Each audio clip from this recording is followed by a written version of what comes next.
one of my 357 stories is I was living in an apartment next to a Boston Celtics fan who was actually a partner in crime, as we can discuss later on. But anyway, we're watching the Lakers play the Celtics. I forget what year that was as far as in the NBA championship. And fortunately, for him, the Celtics won. And so we really we had a group of people there at the apartment and complex. And so he didn't really have anything to celebrate with.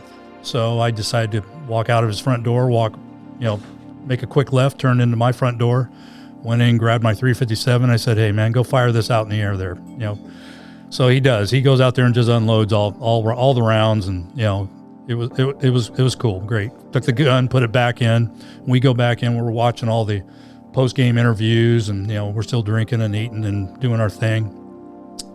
And all of a sudden, one of the other attendees, I'm watching his facial expressions, and it's like he's got this weird look on his face, and he's kind of leaning towards the door that was wide open to the outside, the front door. And I go, "Dan," I said, "what's going on?" He says, "I hear something outside." I said, "Well, let's go check it out." So he leads, and I'm right behind him. I mean, I'm in hot pursuit. And so anyway, as soon as he gets past the little stoop that's in front of the door, I see his hands go in the air. Mm. And I'm like stepping right behind him. And all of a sudden I look to my right, and there was a hedge across the planter in front of the window there.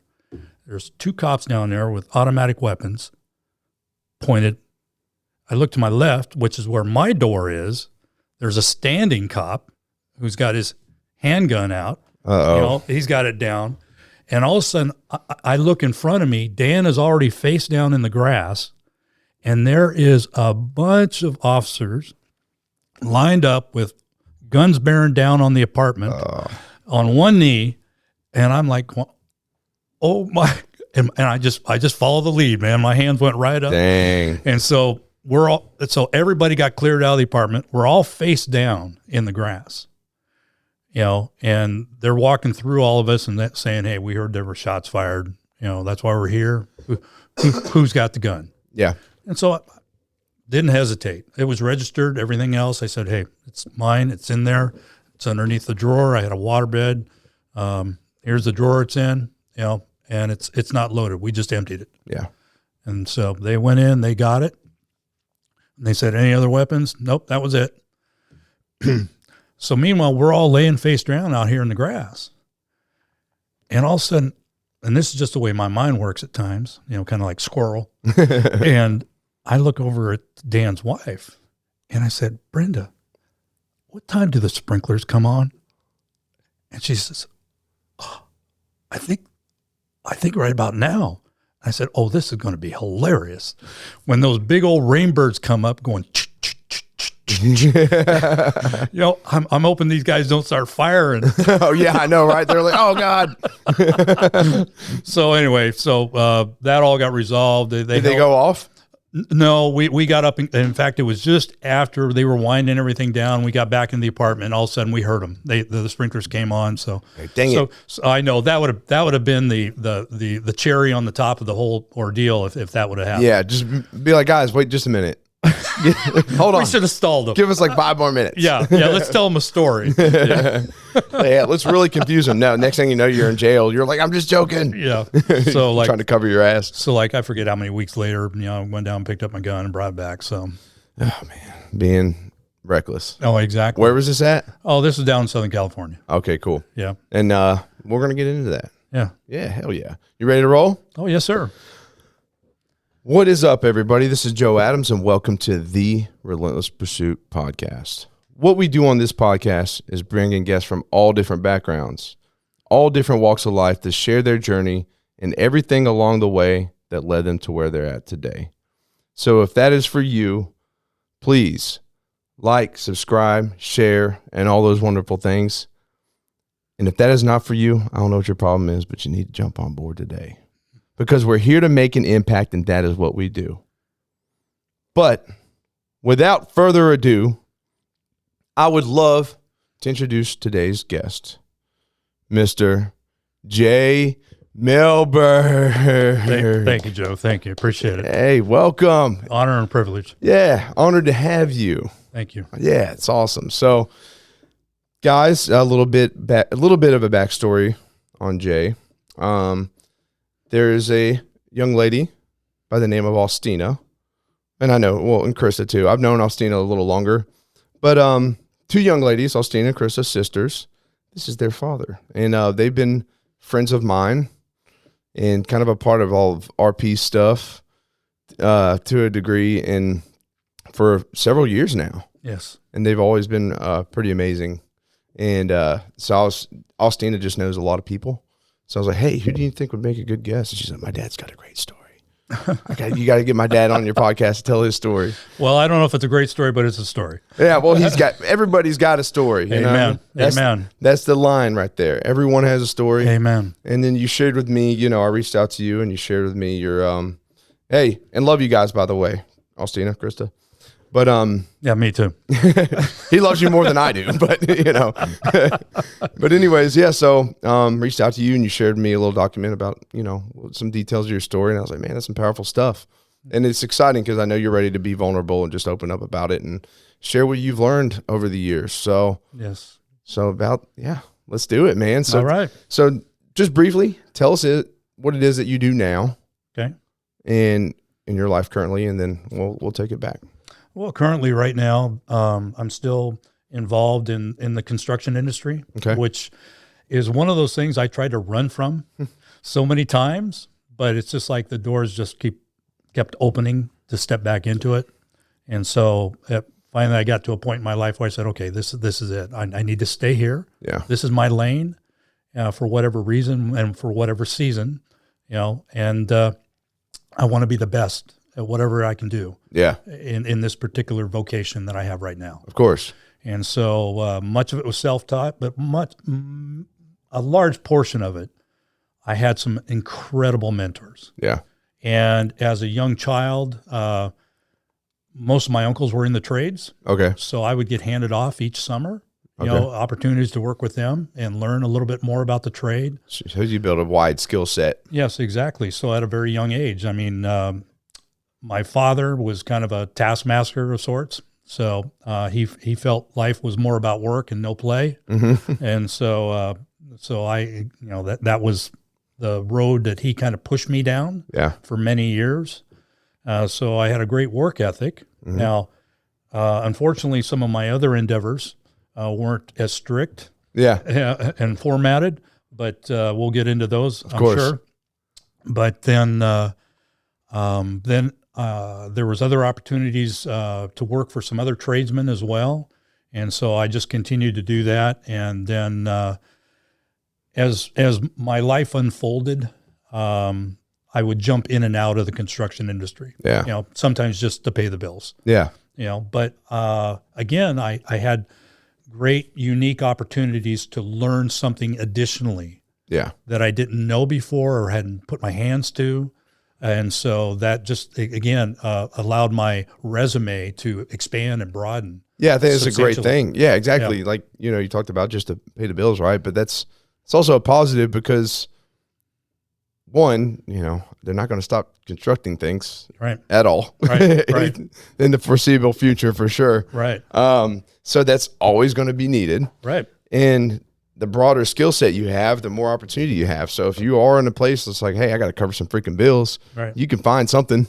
Exactly. And like, hey, I know how to do it, and they'll pay you and get paid cash usually. I don't know how it works nowadays, but I know I did a little bit of construction work after the military and it's just cash. But and I was able to get you, even if you just did it for a day, so that's pretty awesome. So I think that's extremely valuable. Right.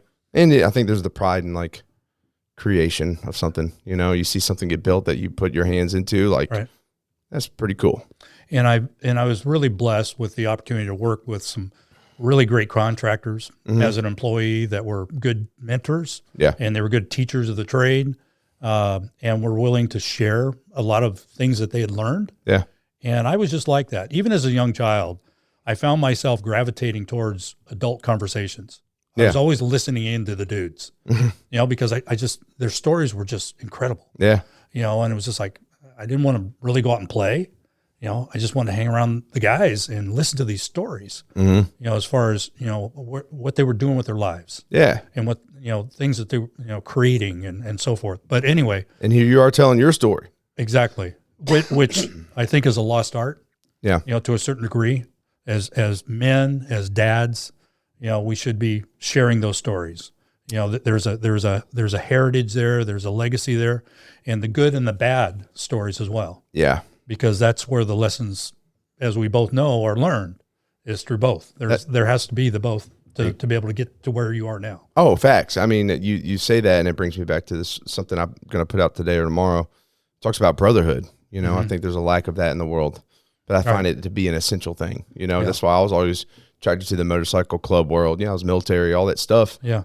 But you got to tell story. There's a lot of that was stories and just experiences you were sharing with one another, right? Correct. Guys that were older, guys that were younger. You realize you could learn something from somebody younger than you, so on and so forth. And I talked about that this weekend with my brothers after we did, our ritual thing. And I was like, there's a lot of, I know people that are in like entrepreneur brotherhoods. Correct. They're brotherhoods that like have their own businesses and they help each other grow. I think that's great. I want that. Right.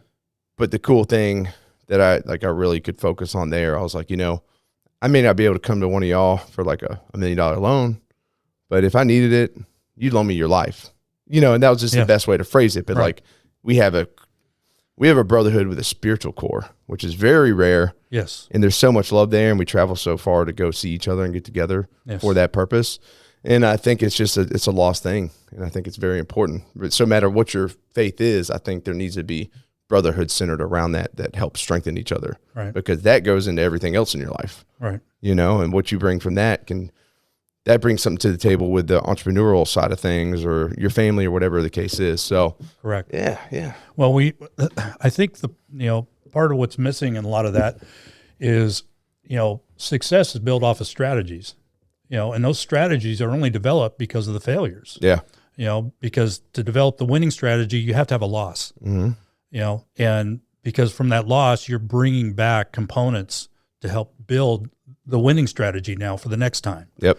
And you just it's kind of like a cycle. Mm-hmm. You kind of keep, going back and forth. But when you're able to find those relational teammates, okay, that can be shoulder to shoulder with you, and then sometimes be at your back, like that goal line stance. Yeah. Where that lineman circles back around, he gets behind the running back and pushes him over the end zone. Yeah. Because there's so much resistance, coming to his brother. He says, I'm going to help get him over the line. We got this. Yeah, we got this. Okay. I got your back. I got your, what's the other term? I got your six or whatever it is. Yeah. So, those are the things I think that, sometimes we get kind of caught up in all the noise that's going on and stuff like that. And we forget how important it is to build those relational bridges, with those like-minded, kindred brothers and sisters. Yeah. Okay.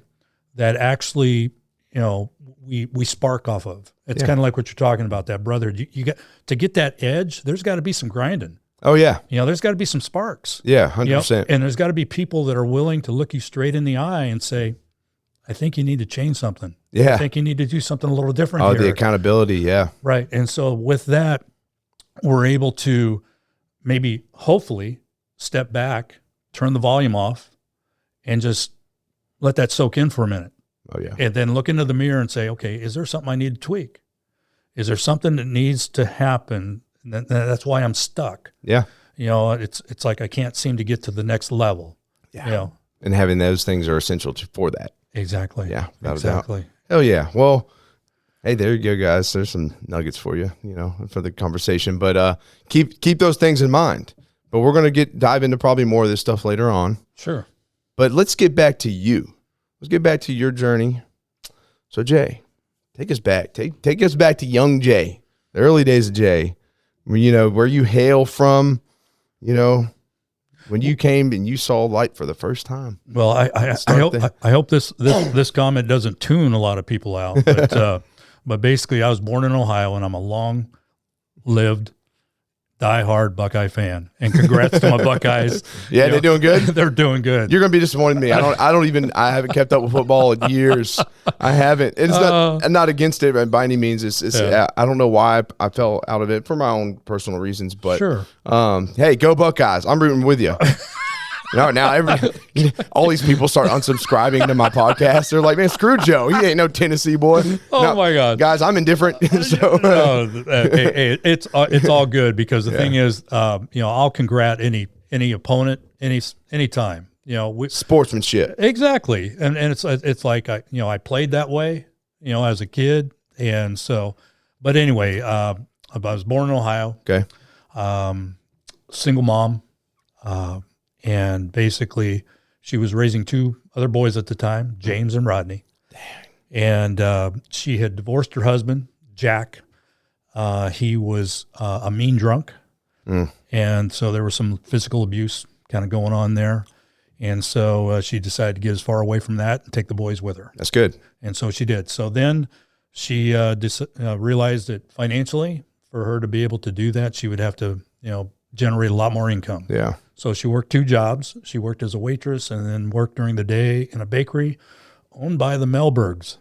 Oh. Okay. So anyway, her name's Elsie. So Elsie's doing her thing.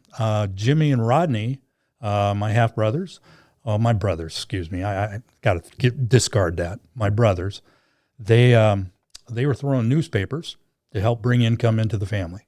Nice. And so that's kind of how the story starts. That's where it starts, man. Not to interrupt, but I just like to, you think of like a movie plot. Yeah. Like, the beginning of a good movie, you know what I'm saying? Right. I don't know, just single mom. Right. Working as a waitress and at a bakery. It's like, you can visualize all this. Right. And the boys, chipping in throughout their own newspapers. I'm like, wasn't easy, but it's also kind of like you paint a beautiful picture with it. You know what I'm saying? I think it's like, it says a lot about your mother too. A lot of people are scared to walk away from those situations. Sure. And, and the thing is, we have to remember the time and the era. This is 1958. So even then. Yeah. The options, for a single mom, in fact, they were still kind of frowned upon. So it's more, more tenacity on her side. Oh, exactly. By doing so. Exactly. But she made the right move. Yeah. For first and foremost herself. She did the best she could with the circumstances and the cards that she had to play with. Yeah. She was like, you know what? I'm going to do this and figure it out. Yep. So and that says a lot about her. So correct. Hey, shout out to her. Yeah, exactly. So then basically the opportunity came along that, I guess that might be the wrong word.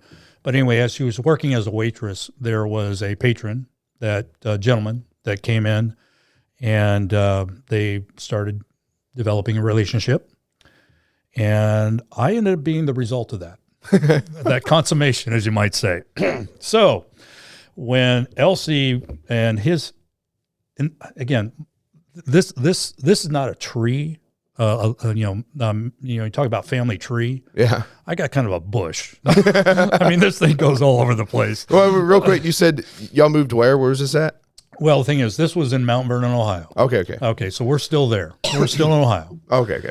And so Jay, excuse me, ironically, Jay, and Elsie consummate their relationship, and I'm a result of that. Oh. Okay, so Elsie breaks the news to Jay, and Jay decides I'm just out of here, and he's gone. And so now here Elsie is, barely getting by with two boys, working two jobs. Third one on the way. Third one now on the way. She's in crisis mode. Yeah. Big time. And she doesn't know what to do. And so she couldn't afford daycare. And so she would bring me in during the day, and I would sit on the counter in the bakery. Damn. And ironically, people would think I was Earl Mellberg, who him and Doris owned the bakery.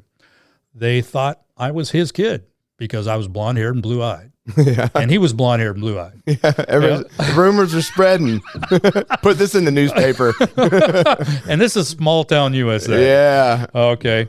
Well, anyway, as things just started getting really tight for Elsie financially, she ended up started dating another man, and he happened to be a cop.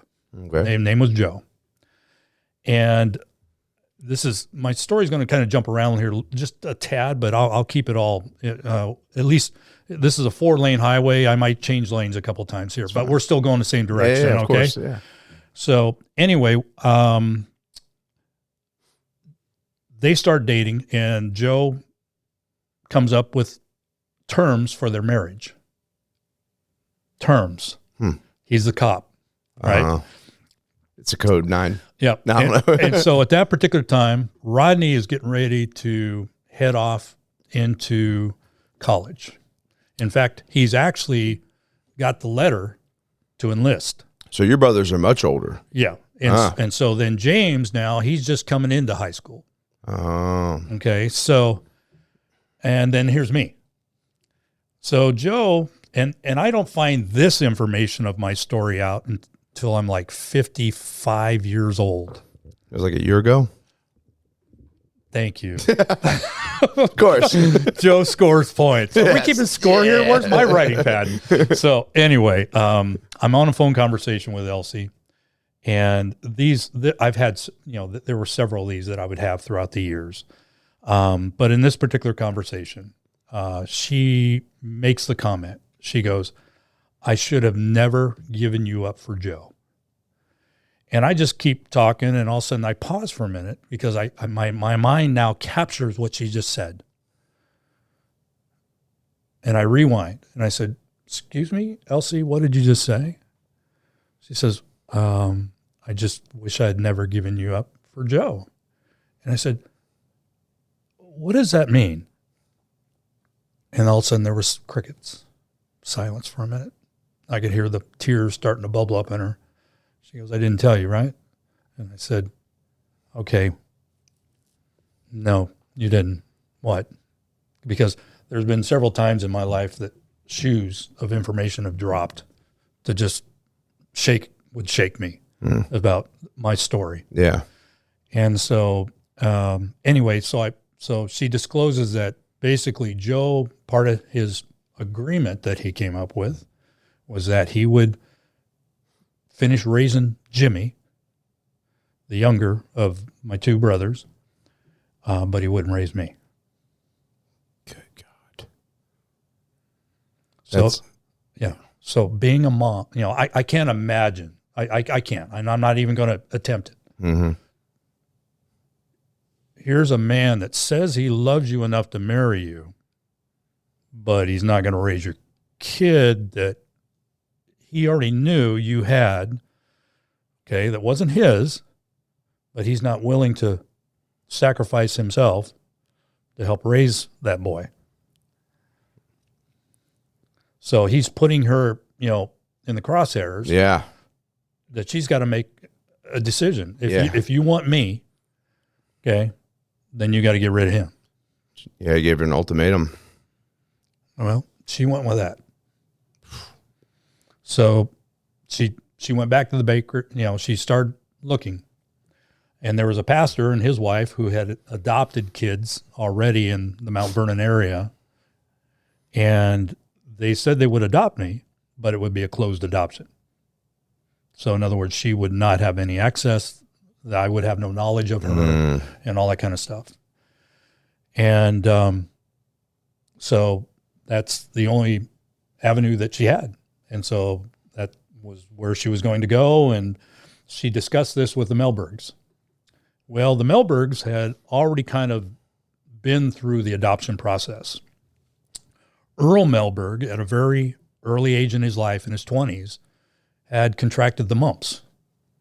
Now, if you're not aware of this, but when a male gets the mumps, he will now be sterile from that point on.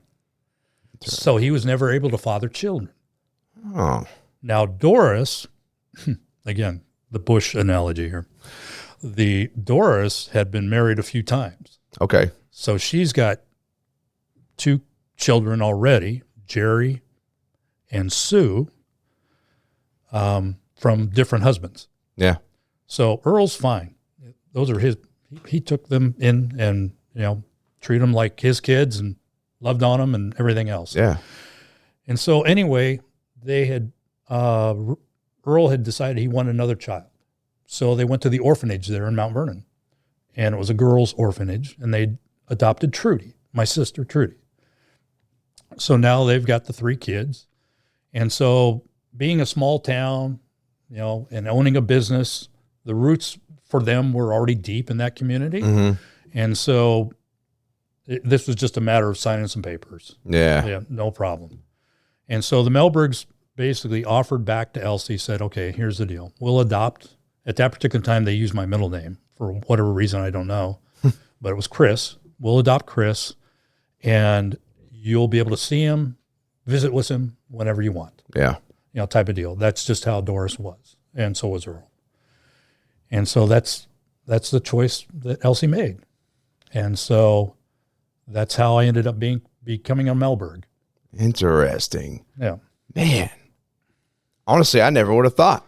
Now that, like I said, there's so many lane changes there. Yeah, but it's a pretty wild story. Right. It's so simple because it is so small town. Right. But I mean, you tell it beautifully. Like, Thank you know, you didn't even skip a beat. So I didn't even really notice any lane changes. All right. Yeah. Yeah. So thank you for that. Thank you for sharing that too. That's a hard thing to accept too, though, to get understood that at, 55, you said? Yes. Yeah. Because there was another narrative version that I was kind of hanging on to and had been given at a young age, and we can talk about that. Okay.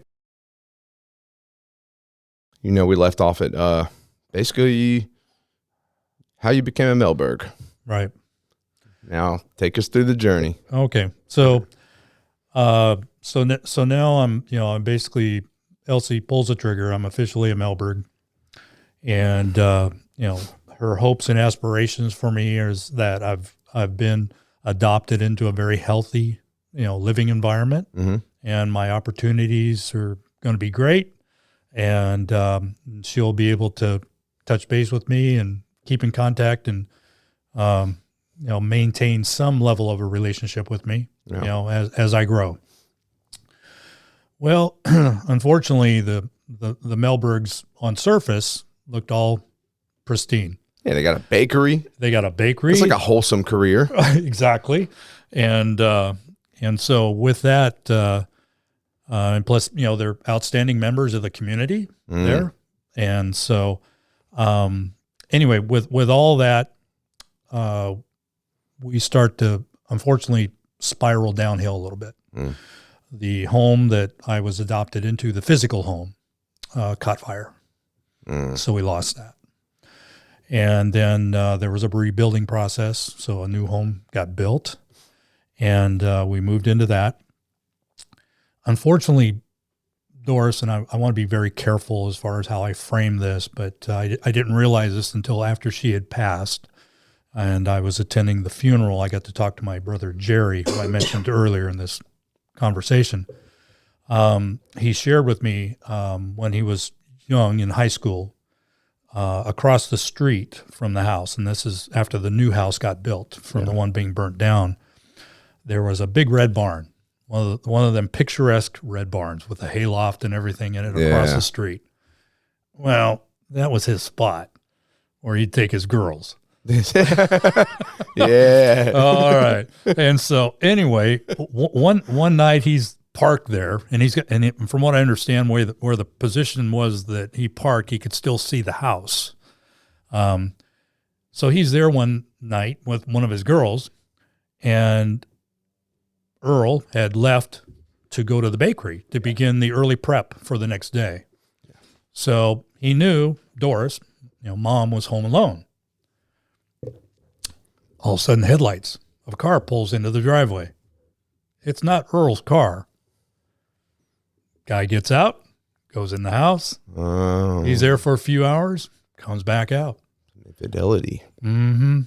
And so that was just happened to be one of the opportunities that Jerry had to witness what was going on. Whoa. I don't think he at that particular point, as far as what he disclosed to me, that he wasn't aware of anything else. But so anyway, so that's part of the story. So anyway, the Mellbergs end up getting divorced. Okay. Doris ends up meeting a guy that has traveled all across the United States. In fact, as a kid, I found out through his dad, okay, that would jump rail cars and travel all over the United States for weeks at a time. Really? Yeah, and just catch a rail car home. Interesting. Drive his mom nuts. Yeah. You know, it's like, where the hell are you? So anyway, his name was Roy, and that's basically was my so-called father figure for most of my life. Yeah. Interesting. Roy's dad was a oil worker from Oklahoma, a redneck. You know, if you watch the new series, was it Landman? You know, I haven't seen that. Anyway, it's about the oil industry. Okay. But anyway, he would be writing it down. He would be watching. He would. Alva was his name. That was Roy's father's name. Would basically work the oil fields, and he was a hellfire, brimstone, pastor type of personality. Oh yeah. So anyway, wouldn't be a fan of me. Possibly not. That's a whole different podcast. So anyway, with that being said, that's the type of person that raised Roy. And Roy rebelled, obviously, jumping rail cars and doing his thing. You hear those stories. Yep. Yeah. So anyway, so that's part of Roy's personality. And I didn't find a lot of this out until later. He was father to many children, and so him and Doris is just like mixing dynamite with some other explosive, and this is just going to blow up again. It has to, right? Yeah. It's just a matter of time. And so all the other siblings, are older now. Jerry, Sue, Trudy, they're already off on their own life path. Okay. Jerry was the youngest of the three, and he had just gotten decided to go to Ohio State University. He was pursuing an engineering type degree. Okay. And so the point was, or the next move for us was that we were going to pack up and move to California. Yeah. So at 7 years of age now, this is where I'm at, we decide to put everything in the Amway van. I don't know if you're familiar with that particular product. Oh, yeah. I remember. Well, is it still around? I have no idea, but Roy was a hardcore Amway man. Oh, really? He used to do the damn home shows. He had the big white van with a sticker on the side, the red, white, and blue Amway sticker. Nice. For some of these, maybe some of the 50-year-olds and stuff like that, they'll remember that more. But that was his little side gig. Yeah. That he did. So anyway, we moved to Southern California. And that's where took off. We're gone now. Ohio's in the wind, and that's the whole next chapter, the whole new story. Interesting. What is it? Talk about a change of scenery. Well, yeah, just change of scenery and separation. I think like separation just from the place. Well, from all the familiarity. Yeah. I mean, in Ohio, there we had kind of a hobby farm. We had horses, cows, peacocks, chickens. Dogs, cats, and even lamb chops. Now you don't. Now we're living in a trailer park. Yeah. It's like, wow, we really stepped up. Yeah. Hey, but you're like, it's always, sun's always shining, right? You got some good weather, maybe? I don't know. Well, yeah, it was sunshiny weather, but that's where the relational tension between Roy and I began its birth. Really? Because of just how old were you at the time? Well, 7. 7. Okay. Okay. Many of your listeners here, are dads or maybe soon to be dads or have already been dads. Mm-hmm. There's investments you make into your children, as far as time. Mm-hmm. And it's really not about minutes, but it's about those moments. Oh yeah. That you choose to put that child first. Yeah. And put them right there center stage. You're 100% all in with whatever time or moment you have with them. There was never any of that. I mean, Roy was kind of like, kick your ass out in the street and survive. Yeah, go do something. Because I believe now, and I've never had that conversation with him, but I believe now that that's probably the way he was raised. Mm. Because one thing I've I've been able to kind of understand through my journey as I've talked to other men and other dads is many times they rely upon the tools that were kind of handed off to them from their father. Yeah. So if you had a father that didn't have a whole lot of tools in the tool bag to start with, and he handed you that tool bag, you're already starting out behind. I got to throw this in because, one, a lot of these are like how he did that was probably just a condition of that. We all do things we all are raised with certain conditions and understanding of how to do things, right? Things that are familiar. Yeah. And I think with past generations, I feel like you can see it. Even, my client, Rick, that was just here right before you, he's in his 60s. He's been on this, podcast, but he'll say so as well. Like past generations are so deep seated in conditions a lot of times. And like nowadays there's a lot of people talking about fatherhood and that intentional time with your children. Correct. It wasn't as emphasized back then. Like it was like, I'm the dad, the mom does all the kid stuff, I provide, I might have to travel for weeks at a time, but that's what I do. You didn't really work on that personal connection. Right. And I'd say most of my friends like have a hard time maybe really diving deep into like the layers with their fathers, just because it's hard for them to open that up, because over time that just compiles. It's just that those conditions are thicker, right? Well, the thing is, and here's sometimes the frightening reality is there's blank pages where, and this is what I struggled with through much of my childhood career, my life career. I guess being a child's a career now, but anyway, is pretty funny actually. is one of my best friends when I was growing up, and this would be probably from like I'd say maybe the 5th, 6th grade up through to high school. Yeah, Tommy. His parents were, oh my God, I mean, they were all in. Dad was all in. I mean, he was into taking his kids to the grinding wheel, if you know what I'm saying. Yeah, and tooling them. You know what I'm saying? Sharpening that edge. Yeah, because he wanted his kids to have the edge up. Yeah. And his dad was a hardworking man. He worked for the LA Times. He was a machinist. Mm-hmm. And the guy was gifted. Oh my gosh, he was gifted. And they had all the stuff too. Now they didn't live in a grand mansion or anything, but he still had all the cool stuff. Yeah. I mean, they had the badass ski boat. I mean, with a V8 engine sitting in the back. Yeah. One of those type of things. And then they had the house with a pool, and they had motorcycles. You're just like, damn it. Oh, that's nice. Well, the thing is, I was at Tommy's house more than I was with mine. Yeah. Let's put it that way. Yeah. And I remember his dad, Mr. Denton. I don't think I ever knew his first name. But anyway, Mr. Denton, Mr. Denton would sit there and go, I'm gonna have to deduct you on my taxes. Right. That's the first time I heard that comment. Now. Yeah. You're like, what does that mean? Yeah, exactly. I have no idea what that means. Maybe it's a good thing. I thought it was a good thing. Hell yeah. Sign me up. But anyway, I remember him buying Tommy his first electric guitar. Cool. And I remember my first song that I tried to replicate was an Alabama song. I think it was Alabama. Mm-hmm. And I just started strumming on that thing, and it was just, Tommy looked at me and goes, where'd you learn to play that? And I said, I have no idea what I just did. Yeah. But it was fun. Yeah. But anyway, so I digress. No. I think I went in the shoulder on that one there. No. I mean, those are, but at the end of the day, that's like, you were a part of that. That's like a fond memory of yours, So all my summers, when I wasn't working, for one of my uncles or another guy that owned a construction company of some sort,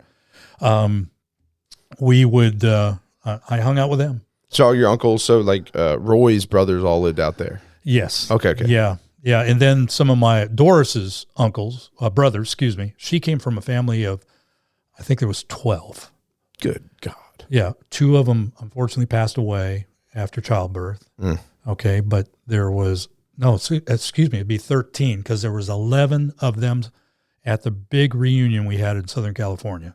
I can imagine. Oh yeah. And then they, all their kids, and all my that's all my cousins and everything.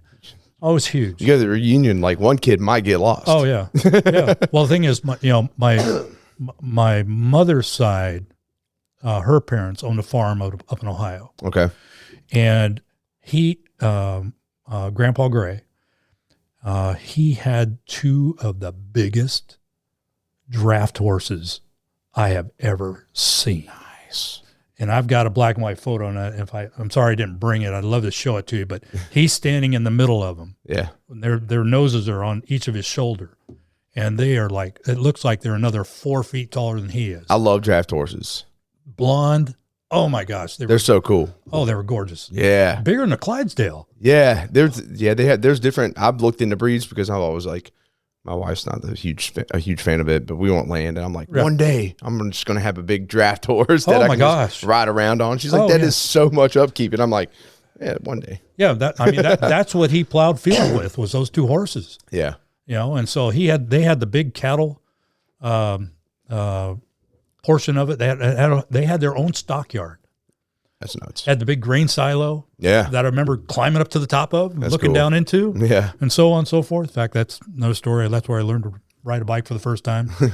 But again, going back to moving to Southern California and Roy and my relationship, building the tension, as you might say, that would carry on into the next, who knows how many years. Of course. And so anyway, his frustration with me is, I just wouldn't learn stuff quick enough for him, and I think sometimes I just did stuff out of defiance. Yeah. It's like I knew. Yeah. A little chip on your shoulder. Yeah, exactly. Like learn how to ride a bike. Yeah. And he bought training wheels. Yeah. That disgusted him at first, that he actually had to buy training wheels for me. So the thing, you're a kid. It's okay. Still probably gonna fall.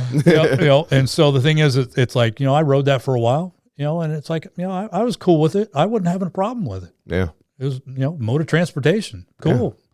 Yeah. But it pissed him off every time I'd ride that bike with those training wheels on. And so going back to the farm story, we're back there for a reunion one time. We drive from California. We do that every year. Go back to Ohio. I'm sitting up on top of the berm that looks down over the stockyard. Now, this berm's pretty high. Yeah. And we're all up there on bikes, and I'm sitting on a bike with no training wheels. Yeah. And I'm like going, I don't know what's going to happen here. I have no idea. This is my moment. Well, no, I'm not thinking that at all. Okay. That's the first you were thing just from my sitting mind. there. I can recall this like you cannot believe. But anyway, so we're all lined up there, and all of a sudden one of the kids goes, "What's this?" And we all look down. And it was one of those cylinder tubes that Tinker Toys used to come in. Yeah. And I don't know if you remember what those are, but those are they got the little wooden wheels with they're little wooden blocks that are round, but they got holes in them, and you put the sticks in them and you build stuff. They're kind of like an erector set, but it was the first one, but it was made out of wood. I think I know what you're talking about. They had Lincoln Logs and Tinker Toys. Okay. Were the first things they came out with, and then the erector sets came out after that. Sweet. Okay. So anyway, so it's a cylinder tube type of deal. And so they pick it up and they're looking inside. And all of a sudden the kid goes, and throws the tube down, and a snake comes crawling out of that tube. Nice. We all just, we're screaming. And what did I do? I lifted up my legs.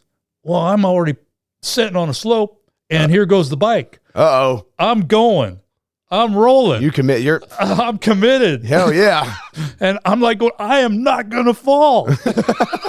So that's how you learn how to ride? That's how I learned how to ride a bike without training wheels. Nice. And then you hit a backflip and, yeah. No, I'm sorry. No. Sorry. Did you stay just upright? roll. I just enjoyed the roll. I didn't pedal. I didn't know what to do with the pedals. You're like, dude, this is freedom right here. Life without training wheels. How did I get to this place? Well, I rolled right past the stump because I was kind of heading towards the stump where Grandma used to cut the heads off on the chickens. Okay. And that was a funny thing that during reunions, because we'd have fried chicken and stuff like that, she'd go out and grab some chickens. She'd have 4 of them. And she'd somehow tuck them underneath her arms and stuff like that. She'd put one down on the block, cut the head off, throw it out in the yard, take the next one, cut the head off. So there would be 4 headless chickens running around chasing all of us kids. Dude,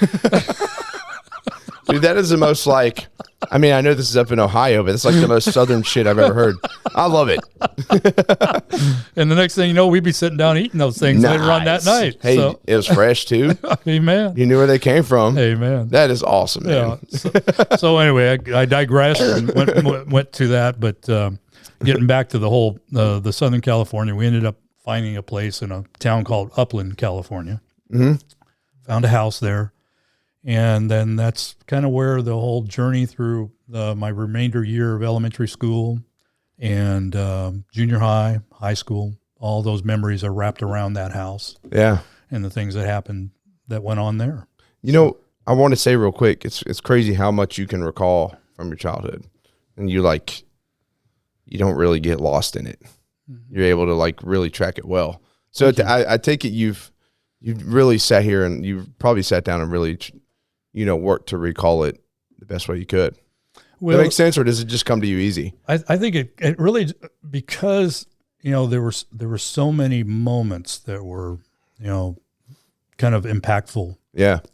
Either a positive or in a negative way, and I think we all do that. I think if we just calm ourselves a little bit and just allow ourselves now, intentionally. Sometimes I try to block some things out, but I shouldn't. That's part of the story. Yeah. And I need to allow that to just let it flow. Just let it come through, because that's part of how, the story develops and how I came to be.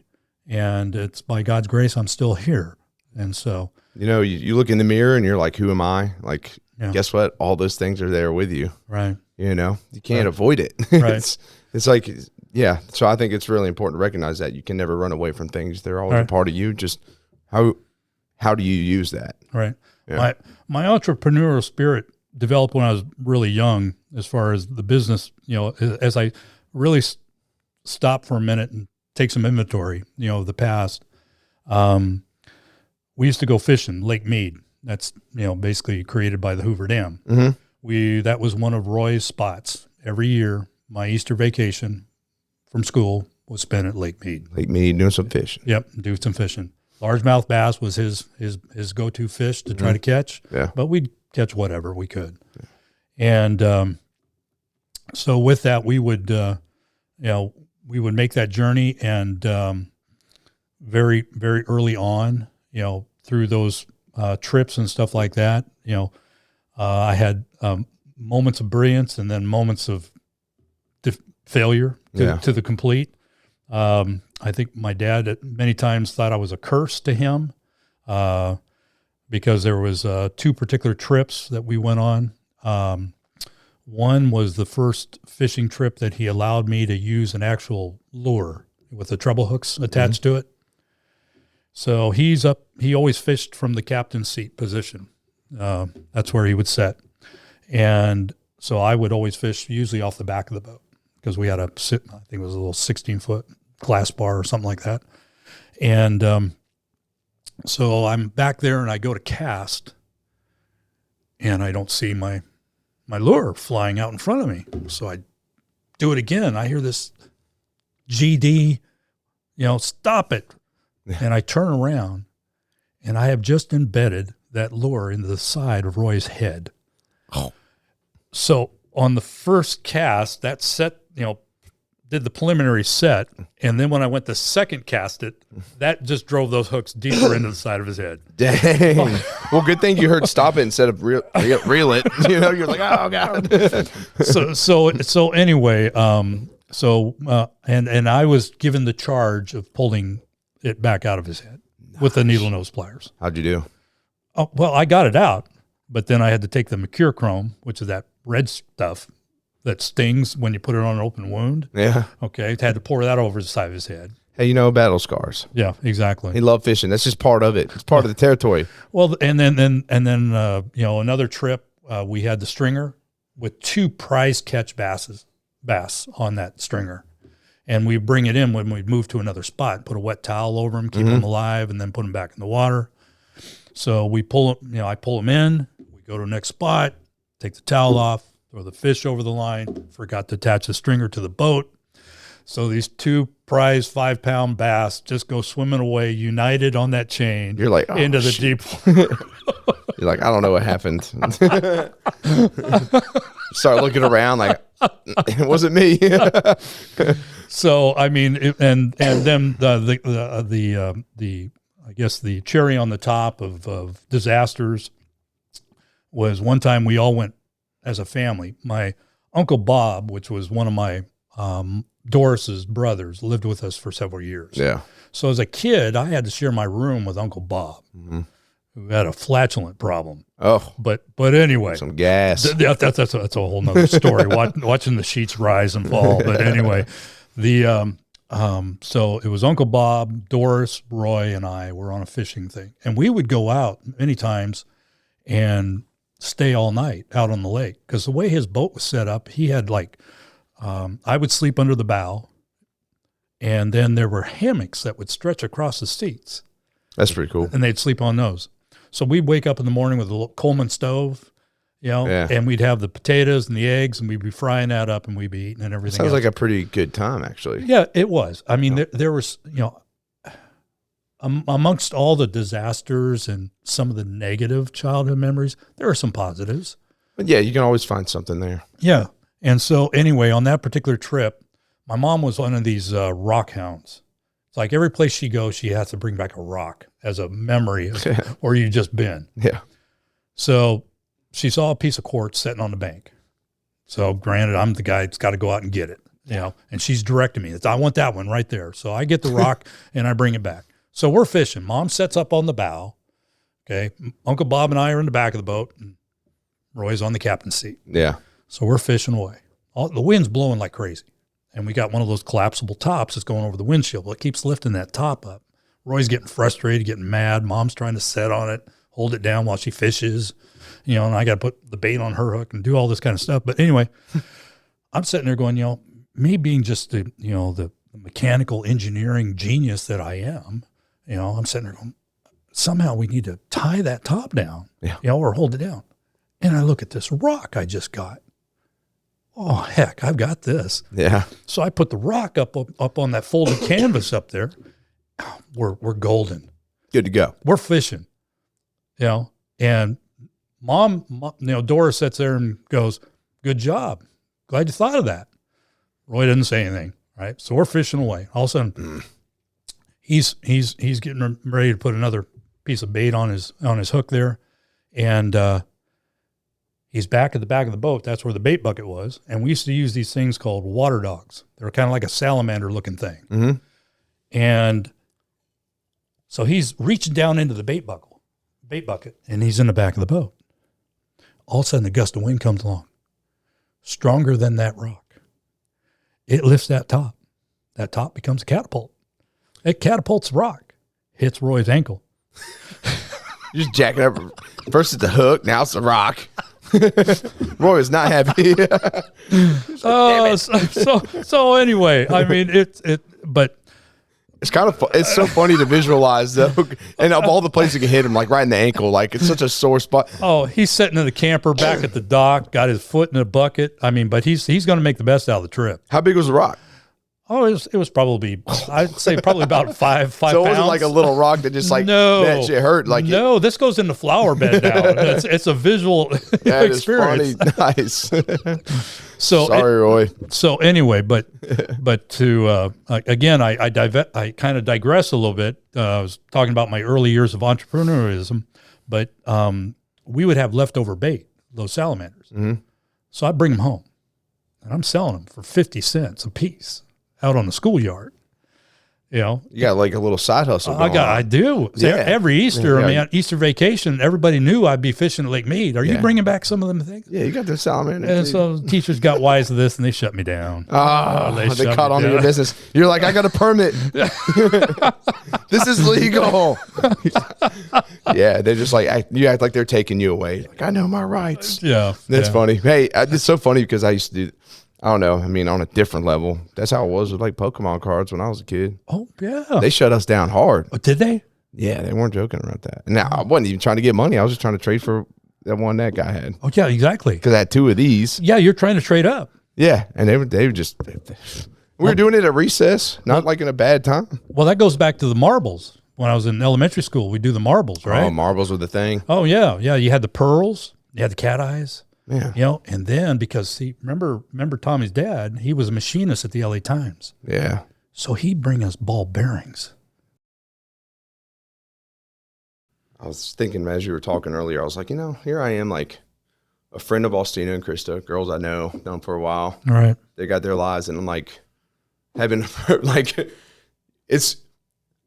I've gotten to know them, but I'm having a deeper conversation with their father than I've had with them, than I've had with most people to be honest. And it's actually, it's pretty wild to just think about that from the outside. Well, we all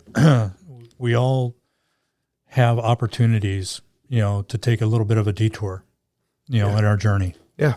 And in that detour, there's discovery, and hopefully through that discovery that somehow brings some enhancement, to our lives to some level. And that's a choice that we make. Yeah. Again, we can enter into those discoveries being all about me, or we can say, wow, and then all of a sudden just allow yourself to absorb, and take it all in. Yeah. Now there's certain things, you probably don't want to discover. So you need to throw up the fire shield or whatever it is. Hey, I'm open to it all. I mean, hell, sometimes, a lot of times those things you don't want to discover, you need to, right. They come out of necessity too. So, right. I don't know. Yeah. You get what I'm saying? Right. Yeah. Trust me. There's a lot of things I but I could think on that. I'm like, I didn't want to know that, but.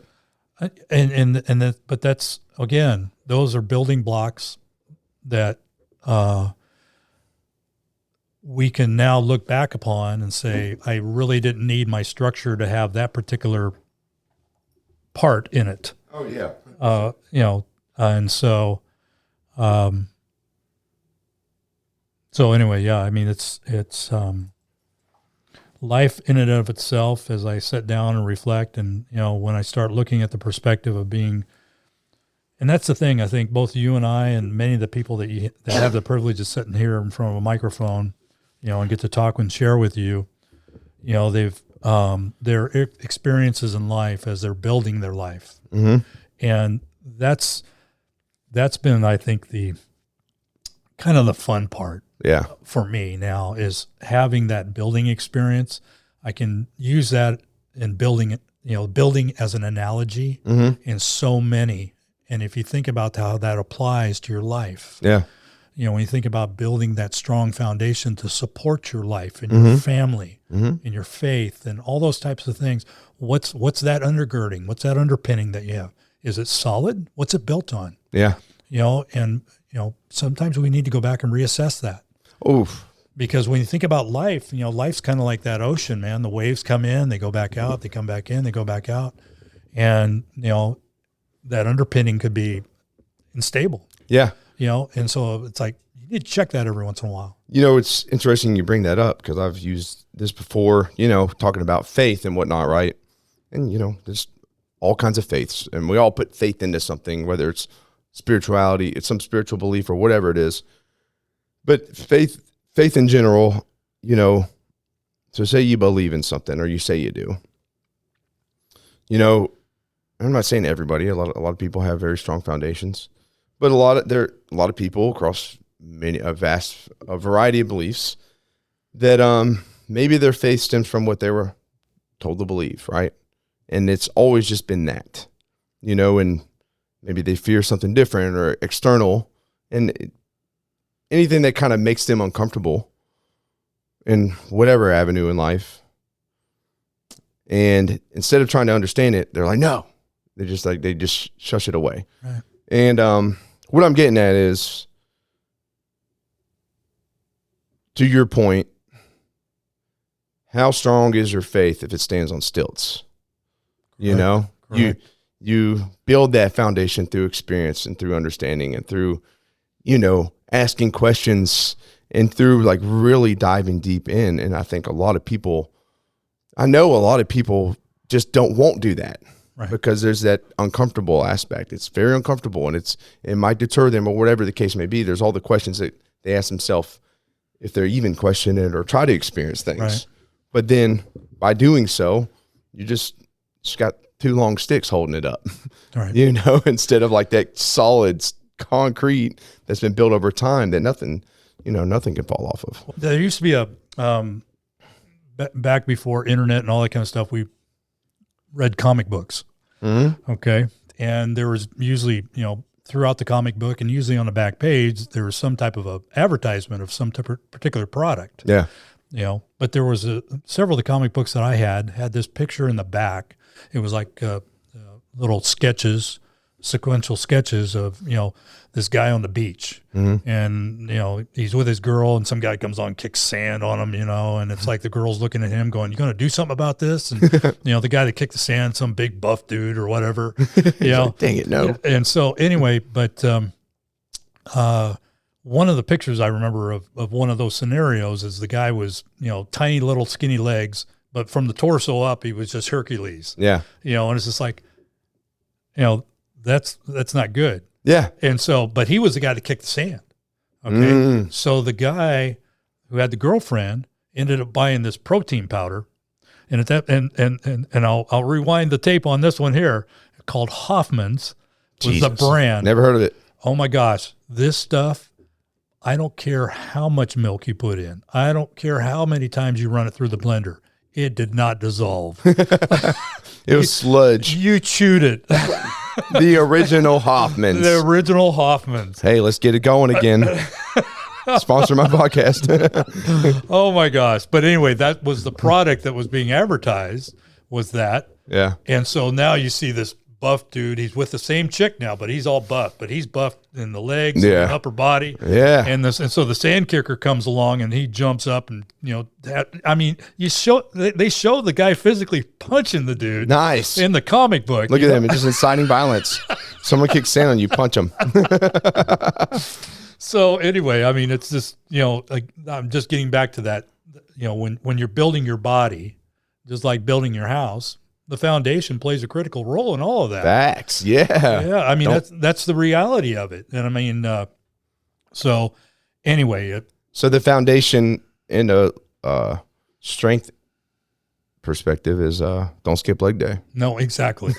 and how often do we do that? And then now when I see people, they're going to be, I love doing, to be honest, it's like become my favorite, I think. Right. But, yeah, but it used to, when I first started lifting though, I didn't do it as much. I didn't like, not. Yeah. But, I think it's funny. I'm just going to start telling people that have no idea what I'm talking about. And like, they're just talking about life lessons. I'm going to be like, don't even skip leg day on life, That's it. They're going to be like, what the hell is this dude saying? No, that's it. And get your Hoffman's. And then you might over here get you some Hoffman's for them legs. All right. Step it up. People are, I can't wait to just puzzle people. I'm going to do it at Publix. What the hell? This guy needs to chill out. Oh my gosh. Yeah. But anyway, so damn it, where were we at? Well, basically, I think I'd kind of detoured a little bit, got a little granular, as you might say, It's okay. into some of the childhood stories a little bit. But the iceberg of the relationship between Roy and I, my new dad, was we all know that 3/4 of the iceberg is underwater. Mm-hmm. The part you see floating up out of the water is not even speak to the massive scale of what's about ready to impact the Titanic, as you might say. And so that's basically what was going on. And so as much as a young guy, a kid, even though he wasn't my birth father, I still wanted his admiration. I still wanted to, that arm around the shoulder. Yeah. That pat on the back. Mm-hmm. Good job. And Didn't get it. Didn't get it, no matter how hard. And I tried the good grades, kind of as I, kind of told you in the story there in the paper. I tried all the right ways. Yeah. Did the Boy Scouts, played every single sport I possibly could, and tried to excel in that. I wasn't the most gifted athlete. I could outwork everybody. That was the deal. Yeah. And that I could give kudos to my stepdad for, because he worked the hell out of me. Yeah. I mean, he had me busting up concrete driveways by hand. Nice. I mean, big Just driveways. punching them. Well, a sledgehammer. I'm just kidding. Sledgehammer. But then I found out, but he did it because he found joy in my agony. That's sad. Yeah. And so like the driveway, when I tore out the driveway, I'm sitting there trying to beat this thing, and I'm sitting there going, this is not working. It's not working. I got to do something here. I got to create some tension on this concrete so that when I hit it, it's just going to disintegrate. Yeah. So what I did was I got a pick and a shovel, and I would start digging small holes underneath the edge that I was working on. And I'd slip a jack underneath there, and I'd jack up that concrete. Now I got tension on this big piece, and I'd hit that thing with a sledgehammer, and it'd just shatter into pieces. Nice. And I just started mowing through that driveway. And I got it done. And he thought it was going to take me weeks. And I did it in a matter of days. Nice. And it was just like, okay. Yeah, smarted him. Yeah. And so now he's like, what can I make him do now? Well, it just so happened Mother Nature screamed through our neighborhood, and we had one of the oldest elm trees on the street. Big, 48-inch diameter down at the ground. Yeah. Wind came along down there, the Santa Ana winds that we're all hearing about right now with the fires. I mean, I experience those, all the time. And so it took that tree and just ripped it in half. Yeah. So we had to cut it down. So my Uncle Lee, he comes over. He brings his 2-man buck saw, the big long ass thing with a handle on each end. Yeah. And his wedges. And we cut the rest of that tree down. So we get it cut down and got some guy to come in and haul it all out. So now we got this big stump in our yard with, a few surface roots. But what I came to know later on is that elm trees have a huge taproot that just right down through the middle goes deep into the earth. Yeah. Well, I'm down there trying. Dad says, your job is to get that stump out of that front yard, all of it, roots and all. So I get out there with an axe, and I'm cutting them roots. And I'm getting the surface ones. I'm working through them. But now, man, it's just not happening.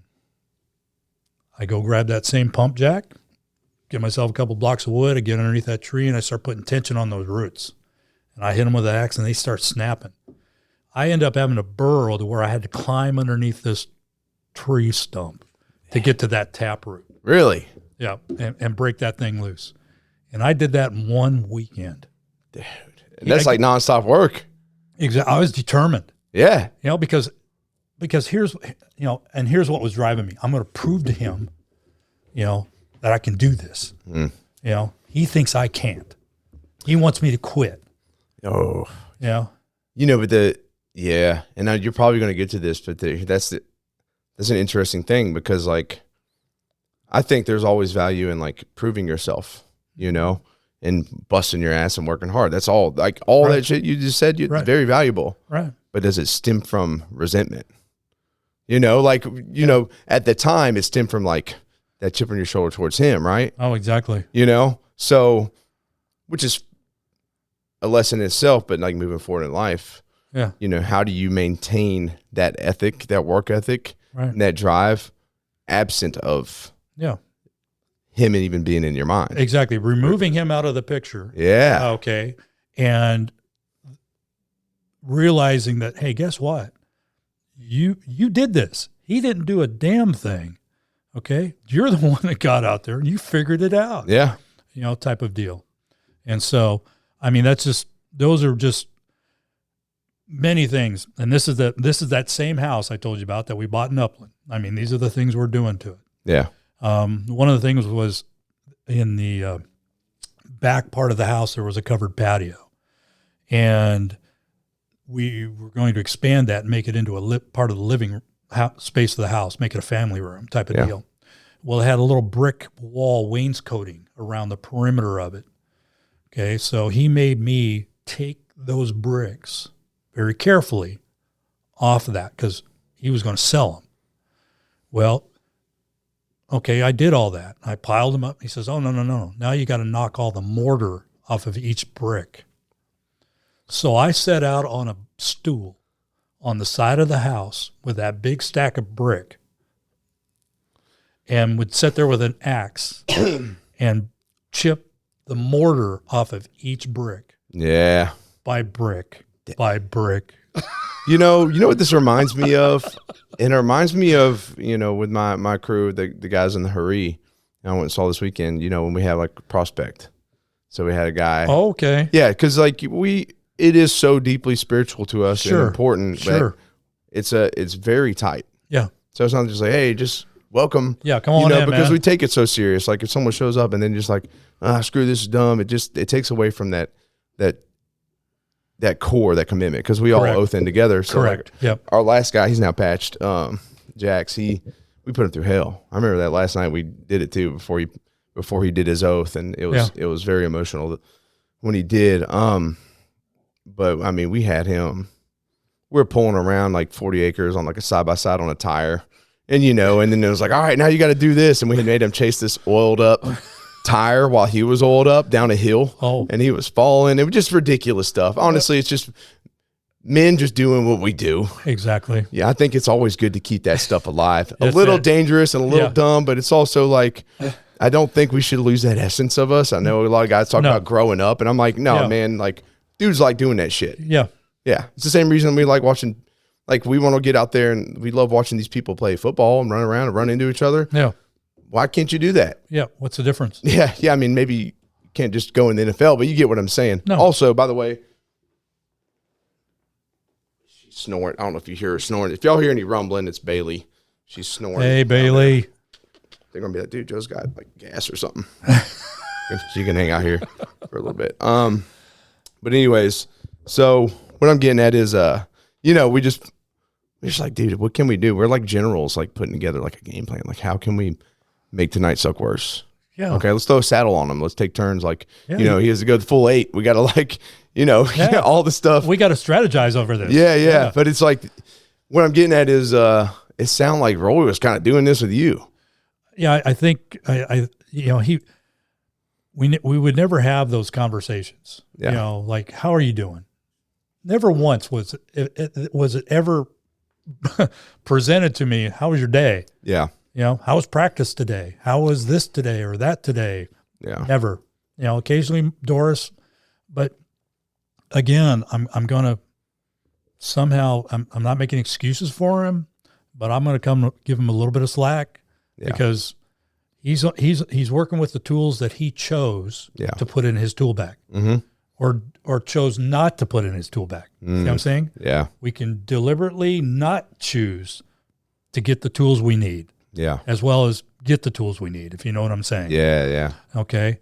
One of the things I would do later on in life, when my kids were at school in California, I would go in and speak to them, kind of talking about purpose and being intentional and making the right choices. Yeah. So I'd take a board and I'd put, a bolt in it and put a nail in it and put a screw in it type of thing.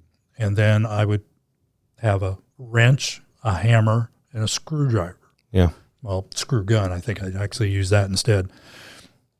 But I'd have 3 kids come up out of the thing, and I'd give them each a tool, and I'd arrange them behind the board that's got either the bolt, the screw, or the nail, and okay, now use your tool. So the guy would be standing in front of the nail with a wrench, and he's like, and the other 2 are doing the same thing. And so I said, I'd reach out to the crowd, the kids, and say, are they using the right tool to do what they need to do? And they say, no. So I'd start moving them around until I get them all in the right spot. Mm-hmm. And I said, okay, go ahead, guy with the hammer, do your thing. One at a time, and they'd kind of do their thing. And so as a parent, or even as a person, we need to try to the best of our abilities to make sure we have the right tools to continue down the path, the purpose that we have for our lives, to be the best version of ourselves that we can be every single day. I like that. The way I visualize it is almost as like my dad gave me a toolbox and it had all the tools he needs in it, right? Or all the tools that he used. He's familiar with. But like as I've grown, I've been able to be like, oh, well, I don't need this tool. You know, because you don't want to have a bunch of tools that you or don't need. Or they've come out with a better version of it. Yeah, yeah. Or you don't want to have a bunch of stuff you don't need either. Like, how do I make this space work best? Right. And then you get some new tools. You're like, oh, I want to keep these. Like, these are tried and true. This is some good tools. I'm going to hold on to that. Right. Yeah. And then you get rid of what you don't need, or you upgrade, and then you gather your own, and you just keep that going. And you pass that toolbox along. Right. And then one day my kids are going to be like, dude, Dad lets us a pretty nice toolbox, but let's change things up a little bit. Yeah. Yeah, and just make it better. I still have the hammer that my uncle taught me how to hammer with. Really? I still use it every day. Nice. It's an East Wing. Nice. Leather handle. Holding up well. Oh, yes. Yeah, exactly. So I've had it, that's a 75-year-old hammer. That's cool. And pass it now. And so, but it, the thing is, that's one of the good tools. Yeah. Just, speaking as an analogy that I was given. Yeah. To carry on into my adulthood and use well. Nice. I like that. Yeah. Well, you touched on I've spoken about this recently. Excuse me. Yeah. Energy drink. Get you all bubbly. So you've talked a lot about gratitude and intention and stuff like that, and we've talked about a lot of similar themes. You'll like this because you said you've spoken to kids, right, at schools? Yes, sir. So I spoke at MTSU a few months ago. Yeah, I got invited to speak there. Oh, congratulations. Yeah, thank you. It was really cool, and and of course, I roll in. My head's bald. I got head tattoos. Like, I don't really fit in like a lot of public speakers. Of course. I got my thing. I got my vibe. So I'm gonna roll with that. I got my dress real sharp. And, but I put a lot of pressure on myself, and I was nervous, but it's like my therapist told me, if you're not nervous about the thing, then you don't respect the thing. Exactly. And that's the thing. I respect what I do. And so I'm going to have that feeling, but I came up with an acronym and, kind of fit in my aesthetic and stuff. It is GRIT. And so is, G's for gratitude, finding gratitude for every part of the journey, but you don't understand gratitude until you can find it in the darkest places. So if you can take the darkest part of your life and find something in there of value, then that's true gratitude. R for resilience, so strength through adversity. I for intention, so purposeful actions.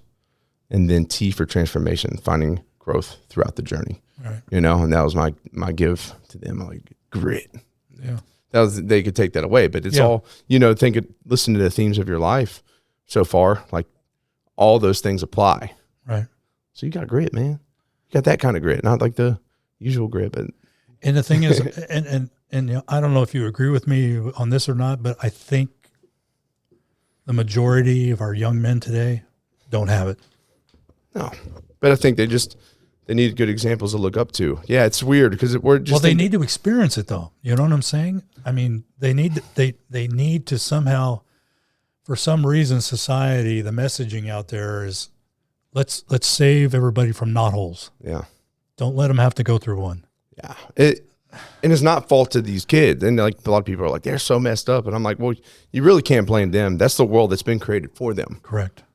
I've been frustrated with how people like here don't appreciate things like they do across the world in like India or something. Good example, because I had a doctor on here that moved here from India and became a doctor and all this stuff. But, we're able to, it's the one place in the world here that you can achieve whatever you want to, as long as you have the willpower and the drive. Determination. You know what I'm saying? The grit. Yeah. Yeah. The grit. Exactly. Yeah. So, and I can sit there and be like, oh, I'm pissed that people don't see that. But at the end of the day, like, that's what's been constructed for them. That's their whole reality. Yes. So it's okay. Now, how do we lead by example? We see this. So what kind of examples are we going to set in order for them to be better and pass that downwards? You know what I'm saying? So we got to kind of reconstruct the world in a way. Yeah. Like, because things are going to get, technologically, things are going to advance. So you're going to be able to be less hands-on. So how do you be intentional about being,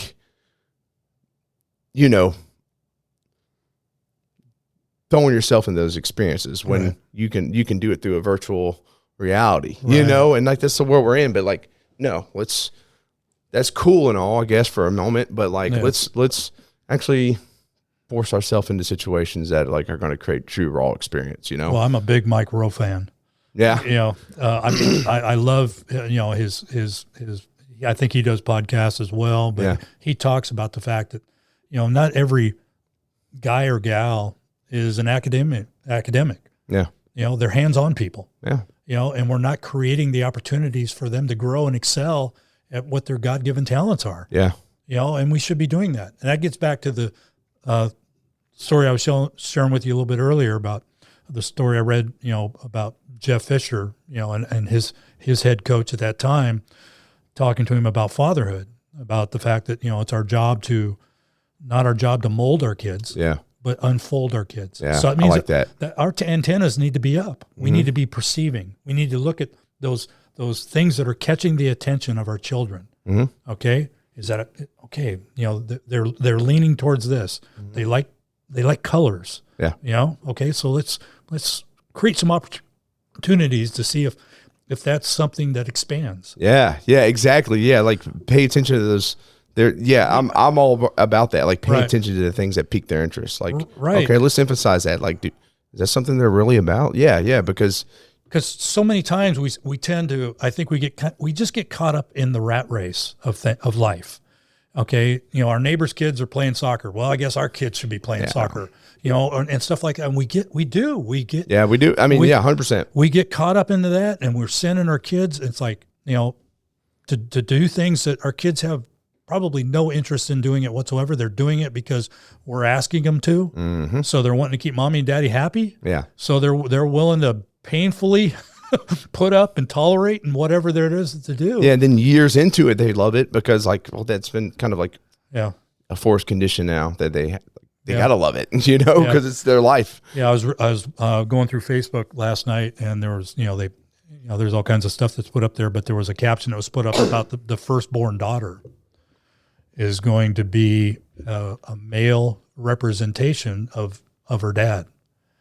And so I had to think, I paused on that, and I didn't scroll anymore. I just read it and reread it and reread it. And then I started thinking about Austina, and I'm going, oh my lands, how much of who she is similar to me as far as her goals and her determination and her grit that she has on life. Gives me chills thinking about that, actually. That she has on life. And I'm just sitting there going, I mean, is that a good thing? Is that a bad thing? But the thing is, I am so proud of her. Yeah. I mean, the valleys. I mean, she's gone through some of the deepest, darkest valleys that anyone can imagine. So have you. Thinking about it, if you, so she's. Yeah. Well, our family as a whole, unfortunately, it's self-destructed, and all of our kids, there's collateral damage. Yeah. Okay. On all of them. And they've had to live through that. I'm so very blessed. You're good. That they've kept me close. And I'm still part of their lives. And so with that, I guess I can personally say I've obviously done some things right. Not all of them. Yeah. But I believe the important ones. Because here we are, we're still functioning. I have great relationships with all my kids. Yeah. I am so blessed to be cared for and loved by them. So as a dad, I've got 3 major wins in the win column. Hopefully I believe 4, with Brian as well. Mm-hmm. But that should be our goal as a dad. Oh, yeah.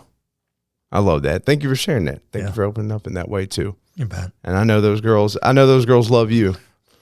I know they do. Oh, I'm proud of them in every aspect of their lives.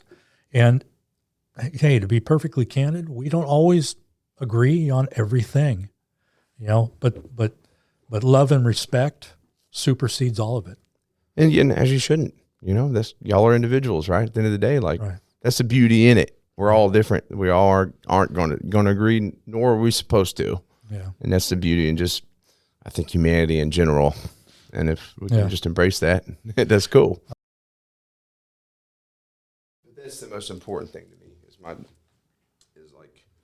my family. Like my daughter and the love I give her and the things I teach her, you know, like you talk about being good at that. And that's, at the end of the day, I just want to be the best father and husband I can be, you know? Right. Especially like especially the world we're in. Like I just want, I don't know, I want to give my daughter like the most value I can. And it's not, I wrote another piece. I always talk about writing pieces, but I write a lot. And, you know, I was talking about that pressure I felt when I was like, talked to her on my little video journal. Sure. And there's so many layers to it because, like it's been a pretty crazy road. And like, sure, like there's like in that moment on my way here, I don't know, you've probably been at the point in your life where just all you know to do is scream. Like you're in a vehicle or something. You're just like, Yeah, definitely. It's just everything. Yeah. So many different things coming out right there. Right. And then you're just, you know, next thing you know, tears are just blurring the road. And I felt that, you know, and it's like, fuck, I just want to just throw in the freaking towel, you know, and like I never will, you know, but like the desire was there at that moment. And, you know, so I'm thinking on it and I'm like, and I talked to my daughter and stuff. And then I realized, you know, and I've spoken this before, but then the thing is at the end of the day, like, you know, I don't know, I can hit on a bunch of different things right now, but one thing that's important to me is that I pass on things that really value. Okay, what is it? What am I teaching her here? And one thing I can never live with is if I like just quit. Because one, I won't quit, but because I always say that, you know, the moment you quit is a day away from a moment away from the handshake that'll change everything. Yeah. Whatever the case is, right? I'll start. I'd rather start from the ashes, knowing that I gave it my all and having no questions. But if I was to ever quit, then she gets to a point in her life where she's poured every bit of herself into something. And then I could never live with the fact that she said, Dad, well, you stopped when it got too hard. Yeah. And I want my daughter to, no matter what, always keep going forward. All right. You know, because as difficult as things can be or have been, at the end of the day, like I'm really grateful for the things I've learned and the person I've grown into over the past few years. Yeah, good for you. And had I not experienced such a struggle, then I wouldn't have gained that. And that to me is more valuable than, you know, its weight in gold. Yeah. You know, and then at the end of the day, like lessons like that, that's what I'm passing on to my daughter. It's not accolades. It's not money. Right. That's not the point. Right. I'm passing on a legacy of the heart. Yeah. And there's so many things within that. Yeah. That's what truly matters, you know? And that's like my ultimate goal is just to pass on something of so much value spiritually and internally that she's going to take that with her through the rest of the life because Daddy's not always going to be here. Well, the thing is, you know, I remember going through a very, very, very dark period in my life. It was just after we first moved here from California. Okay. When was this? This was in 2005. Okay. And just, I think it was just how things just kind of unfolded for us as far as with the move and the tearing away of something that I had built within a community that truly I loved and our kids loved. And them moving here to what kind of felt like a foreign land. Mm-hmm. And I was at probably the most spiritually dark place I could be because I was contemplating almost 24/7 suicide. Yeah. And it's because of my kids I'm here today. Not because of anything they did, but because of what you just spoke about. Mm. If I'd quit. If you had quit.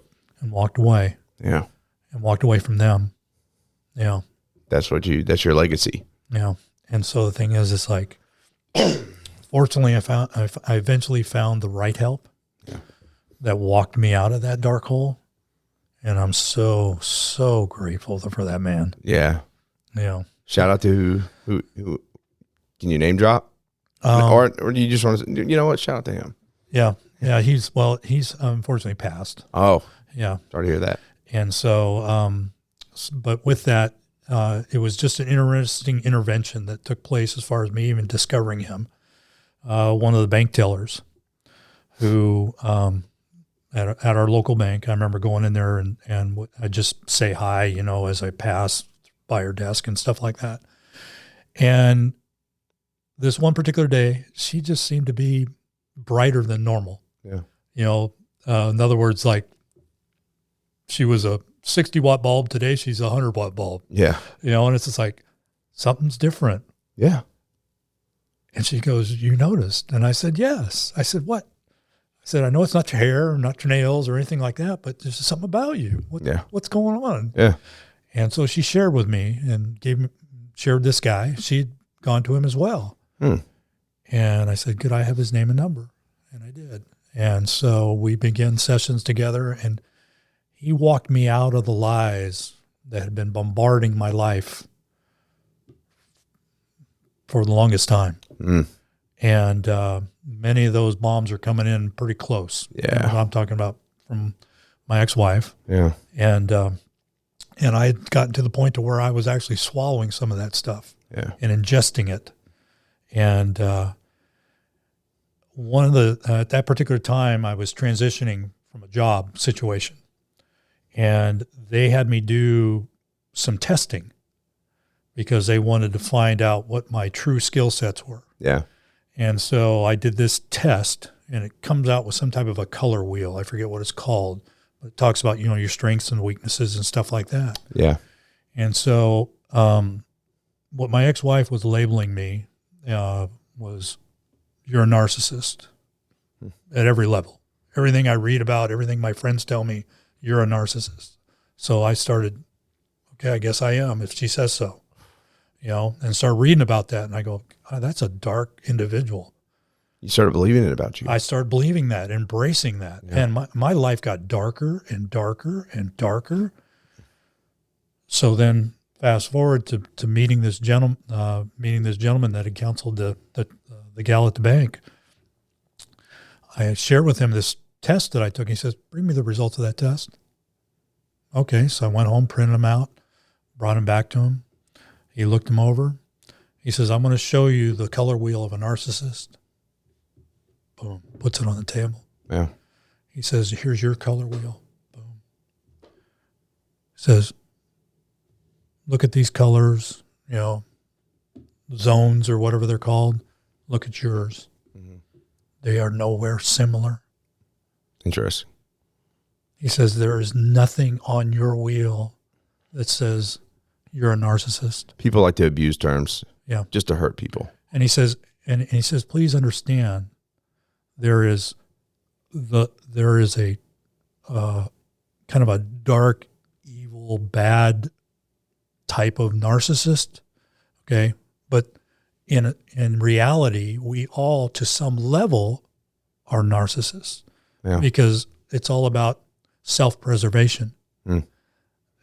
So we want to do those things that protect us and help us and so on and so forth. So we are going to be somewhat narcissistic in some aspects of our life, but it's in a healthy way. Yeah. Okay. What they're trying to paint, what people are trying to paint you into a corner with, this small contingency of people, is the worst. And he says, but there's nothing on this chart, these two things, that says you're even close. Yeah, like we can all have traits of that, the overarching thing, because there's so many different layers to it. And say you have one or two traits doesn't make you the definition of it. Right, exactly. Oh, yeah. And so with that, I mean, I want to tell you something. I don't know if you've ever experienced in your life where you've walked into a circumstance or a room or whatever it is, and you feel like you're literally walking in with the weight of the world on your shoulders, to where basically you couldn't stand up straight if you tried to physically, because it is just so heavy on your life. There's an instance. Okay, yeah. Okay. But this is, in my own way, like I'm not saying not in comparison to yours. I don't, Yeah, it's going to be different. Yeah. But I'm trying to paint a picture with words. Yeah. That Atlas guy, right? It's like, oh geez, that's what I felt like. I had been feeling like for months. And when he did that with the chart, it's like somebody just came in with a nuclear whatever and just blew all that shit off my shoulders. You thought so terribly about yourself. Exactly. See what that carried with you. And so I walked out of there. I walked in a chained, imprisoned man or shell of a man. And I walked out of there healthy and whole. Yeah. That all took place in 1 hour. You know, I'd been dealing with that for months. Yeah. Now this guy was, he was a licensed psychologist as well as a faith-based counselor. So he combined the best of both worlds. Yeah. And I am so grateful for that man. Yeah. As far as change your life. He changed my life. I love that. And changed my total focus. I mean, he crashed through every barrier that was being put in front of me and everything else. And at that particular time, I could breathe. Yeah. I could breathe. And now I was back to the grit. I was grateful for being here, having my kids, and for whatever opportunities that might be available for me here. Yeah. Yeah. And all of a sudden the world just looked totally different for me. You're able to look forward again. Exactly. Yeah. That's beautiful. I could look up. Yeah. Instead of being my shoulders being pressed down to the ground. I love that. And so that's again, we kind of skipped over a whole lot of stuff that led up to all that, but that's a message I think that for all of us, you want to leave. Yeah. You want to be able to recognize when things aren't right, but then intentionally search out the help that's going to get you back on track, back in the lane that was always intended for you. It's interesting because I said that, it's right there with what you said. Like I talked about a different perspective, but talking about my daughter, right? Like if I was to give up, like on my pursuit, well, then what does that teach her? Right. And I said one handshake away from a life-changing business venture or whatever. Yeah. And just think about it. Same thing. You were one handshake, one meeting away. That was the catalyst right there. Right. Had you given up, the next day could have been the day you met him. It's just crazy when you think about that. Right. So I think the idea, what I'm getting at is, so no matter what you're doing in life, the focus is never give up. Right. You keep going. And because be relentless in your pursuit. Yeah. Because right around the corner or right behind that doorway or whatever it is, is going to be that moment that you can shift everything. Right. You just got to be open to it. Well, the thing is, and again, I'm going to circumvent back to, again, in spite of myself, in spite of my mistakes and my failures and my flaws, God still cares enough about me to create the opportunity for me to make those connections that got me back on the path that I needed to get on. For sure. And so, for that, he gets all the credit. It's just that so many times, there are those opportunities, and we've gotten ourselves so entrapped into whatever somebody's trying to heap on us or inject or impose on us or whatever, or we've gotten busy and in a pursuit that probably wasn't intended for us. Yeah. That everybody, like we spoke about a little bit earlier in one of our conversations, that everybody kind of thought, hey man, you're really good at this. This is what you should pursue as far as a life career or whatever. And it's totally off mark. Yeah. But we're not allowing ourselves the opportunity to get in that position to where we can just shut off the volume and just get all 4 bars, as you might say, and get that reception that we need, to get a clear direction for that purpose that we have for our lives. That's right now in my life. Right. Like I've been, 1-2 bars, just my mind's been there. Man, I hear you. It doesn't matter how much I run around the phone, and I'm like, dude, like I'm busting my ass. I've sprinted all over this freaking mountain. Amen. But you know what? Guess what? I just need to clear my shit up. I need to get some of the stuff out of the air. Yeah. In order to have this, I now got the 5G, that's how my brain's working. It's a really cool analogy. The way you put that, it's a really cool analogy because that's kind of how I visualize my life kind of unraveling right now. Right now I got full service. All right. And it's There you go. balls to the wall. So Yeah. thank you for sharing that, because I'm like, whoa, that's cool. Yeah, it is. I'll probably make that a written piece, to be honest. That you take it, you run with it. Yeah. That's what this life's all about. Yeah, because there's something people are going to be able to understand that, they're going to be like, oh yeah. So thanks for painting that picture with that. We're in this last segment. We got a little bit. God, we've had so much conversation.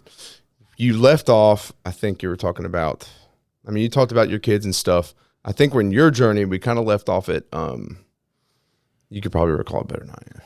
You got great memory from what I could tell. I think I was getting ready to use a little punchline I've used within my family, and I've shared with some other people that, in appreciating and realizing the opportunities and stuff that's been available to us as a family, individually, but as a family since we've moved here. Yeah.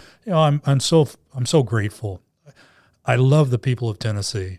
Yeah. They still find out I'm from California, and they get a little look on, they tilt their head just a little bit. They're looking you up and they're like, what's he doing here? Yeah. but I'm blessed with when I truly get to meet people and get to share, my story, and they get to share their story with me, to find out that, hey, you know what, I'm just an all-American guy. I really am. I don't go into depth a lot of times as far as about my past, because I know that there's some preconceptions out there. Mm-hmm. And so I'm cautious with that. And so, I respect the opportunity that you've given me to open up and share here. Yeah. And I know, I believe that there's going to be nothing but good that comes out of this as this story unfolds. Of course. But anyway, getting back to that, opportunities, I've got 2 boys and 2 girls. Boys are on the bookends. The oldest and the youngest are boys. Yeah. Then I got the 2 girls in the middle. Yeah. Well, never in my wildest dreams did I think I would have 2 sons and 2 daughters. Mm-hmm. And both my daughters would play football. That's a good point. Something about totally forgot about that. Yeah, that's pretty wild. So what? It's just it's just one of those delightful stories about our journey as a family. Yeah, that I love to share. Yeah, and especially having played football, having coached football. And done everything that I've had the privilege and the people I've met in that part of the journey of my life. Yeah. And then to watch both my children, my daughters actually take it to a level that I was never able to perform at. Yeah. Type of deal. But then also having the great opportunity and privilege to coach Gavin, my youngest son. Nice. In youth football and stuff like that, and work and be able to train and work with him. Mm-hmm. And I used to share that. I said, man, it's tough being a coach's son, huh? Yeah. Yeah. And expectations. Well, it's not only that, but just, the thing is, here's the deal. As I had the privilege of being able to coach at high schools and middle schools and stuff like that, I never tried to live my life vicariously through the kids. In other words, here's the deal. I had my Friday nights. Yeah. I had my Saturday afternoons. I had my Saturday nights under the lights. Mm-hmm. Okay. Now it's time for me to let them experience this. Yeah. I'm talking about the players, type of deal. So my job as a coach is kind of like my job as a father.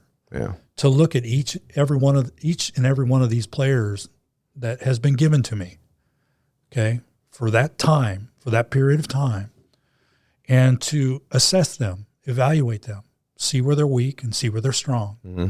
and to work on those weaknesses and enhance those strengths. Yeah. And so that was my motivation for coaching. Yeah. Is to put each of those kids in opportunities to succeed. Yeah. Because some of those kids are there because they want to be. They do. They want to play football. And here's the funny story about my whole coaching opportunity was I had moved to Northern California. No job, no place to live. My parole agent, I know we haven't gone over that part of my life yet, but when I went to my parole agent in Southern California and said, I'm moving to Northern California. He says, no, you can't. You haven't cleared your parole period here in Southern Cal.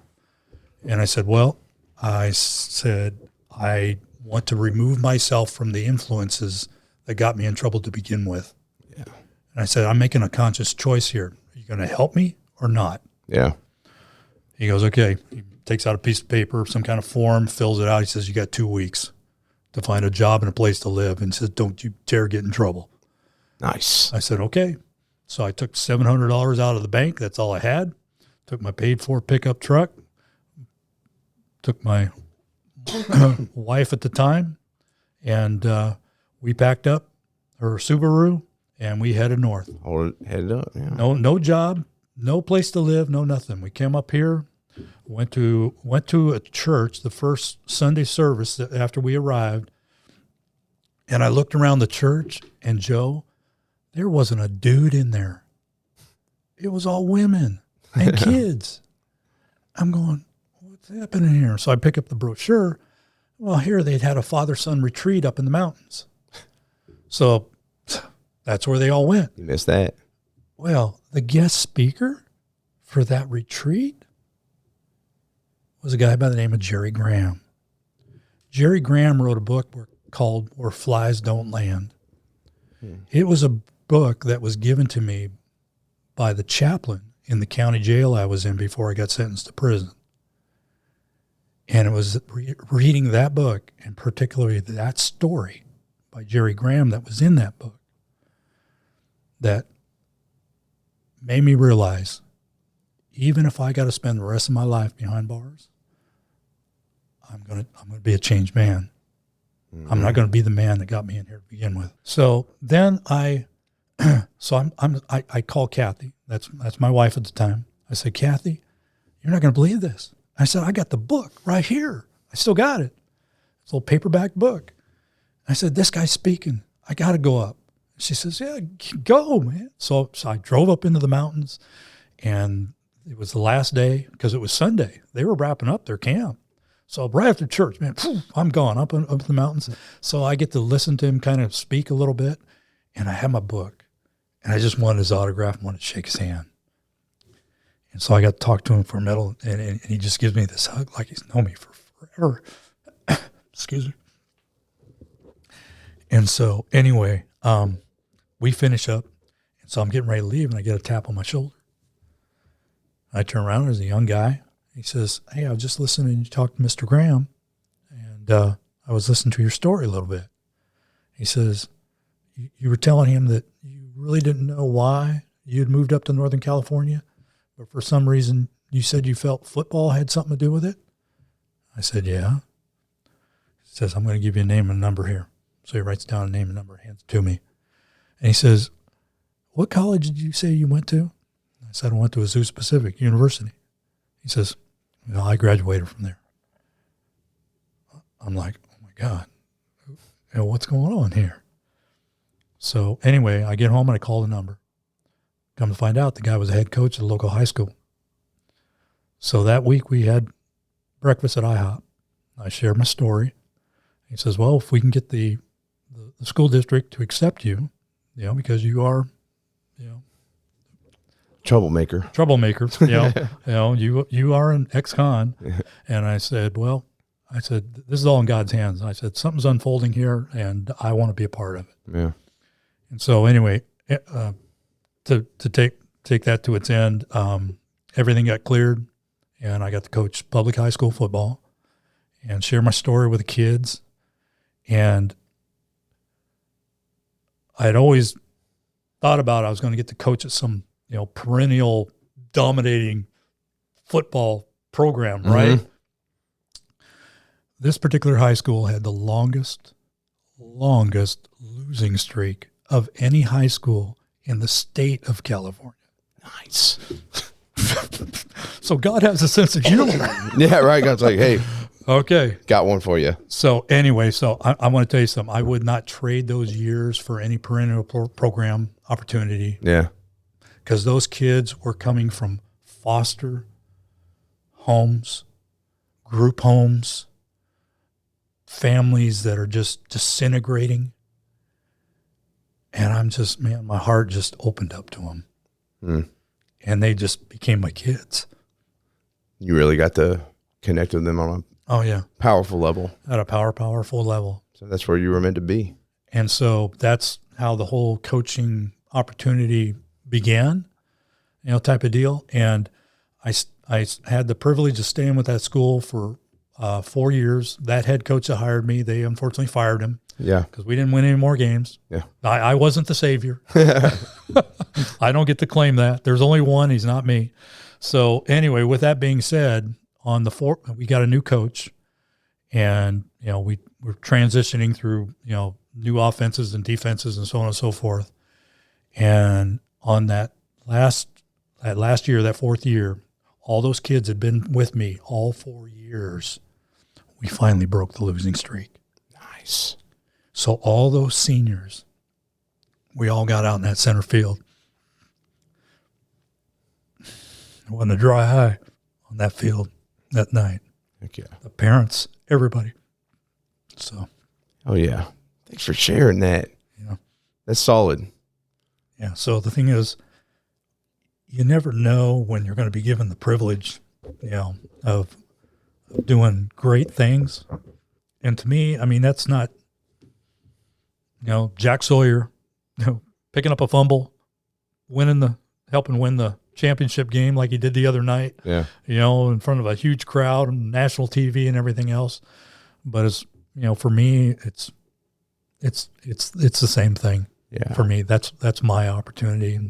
And I've never looked back and regretted any moment that I had, and I'm so grateful for the privilege and opportunity I had with those kids, and with getting to meet their families, and then having those kids come back, introducing me to their fiance, or introducing me to their kid.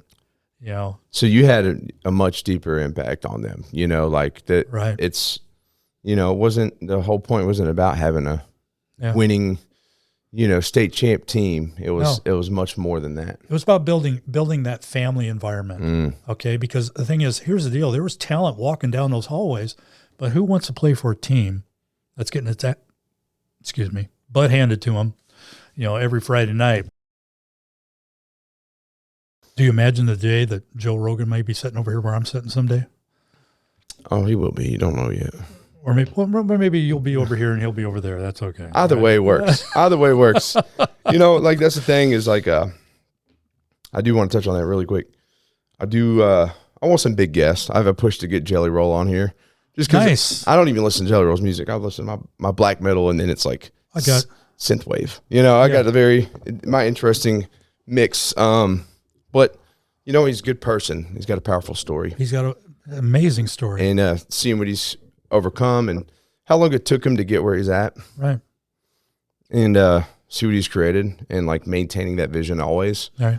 When most people turn around, like, man, it hits me to my core, because I'm like, I get down with that. So I'm gonna get him on here, and I want to bring guests in like that. Of course I want to have famous people. Sure. I'm working towards it's taken a little bit, but I'm working towards getting my license in psychology, actually. Okay. Yeah. Towards so I got to take 2 more classes, then I get into grad school. Okay. And then so I'm working towards that, but because I want to be able to like bring in Jordan Peterson, but not amazing, as like not necessarily as like a superior, but an equal on like educational standpoint. Now, it's gonna be a long time before I get a doctorate. I'm gonna get my master's first, but what I'm getting at is like just to be, I don't know, just be interconnected with people like that. I don't know. I want to have that, but I just want to have normal people on. That's what this thing is about. At the end of the day, is that everyone has a story. Doesn't matter their following or who knows of them. That at the end of the day, they can have the most powerful message. And I've had people. I mean, a couple of my biggest episodes have been from people that had like pretty much no following. Right. And that's really cool because like you see the power in like just everyday people, man, that are unseen, that deserve to be heard. Yeah. So I'm always going to stress the importance on that. I remember when Kathy and I went through our premarital counseling before we got married, the pastor I got to share kind of my journey, pre-incarceration, incarceration, then release. And he kind of looked at me after we were all said and done, and he says, this is him talking. He goes, "I've led a pretty freaking boring life." And I said, "What?" He says, "Listen to what you've gone through and what you've come out of and who you are becoming." And I said, "Okay." But I said, you know what? When you were supposed to turn right, you turned right. When you were supposed to turn left, you turned left. When you were supposed to change lanes, you didn't change lanes. Yeah. And look where you are today. Yeah. I said, I have huge respect for you. Yeah. And all of a sudden he just kind of stepped back, and I said, "Hey, you know what? This is the great restoration story, and I give God all the credit for it. But your story is even more amazing. Yeah. You resisted. Those same temptations were put in front of you. Mm-hmm. Those same opportunities for you to go into places you shouldn't have gone were there for you. Yeah. And you stood strong." You know what? I appreciate that. I've never thought of it like that way, but yeah. And the thing is, so it's like, kudos, hats off, salute to you, please. Yeah. Interesting.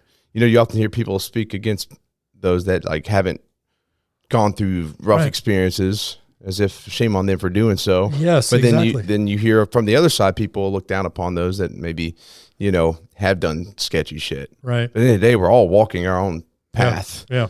They're not supposed to be all following the signs. Not all of us are supposed to follow, some of us are supposed to like follow the signs. You get what I'm saying? Yeah.